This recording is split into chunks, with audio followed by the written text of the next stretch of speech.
But দেখো করছে, ওর দিকে কেউ ফোকাস করছে না। ও তো একদম মানে কলকাতার মতন মানে গলি গলিতে ব্যবসা করে বেড়াচ্ছে, এটাই। আজকে আমি এখানে দাঁড়িয়ে আছি, কালকে আমাকে বলবে দিদি একটু অন্যভাবে দাঁড়াও, এভাবে না একটু অন্যভাবে দাঁড়াও।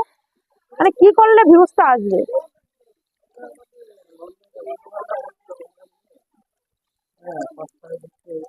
হ্যাঁ, আমি যেরকম পারবো আমি সেরকম দেবো, উল্টো পাল্টা বললে তো ওর কথায় তো আর আমি ব্যবসা চালাবো না। আমি আমার টেকনিকে ব্যবসা চালাবো।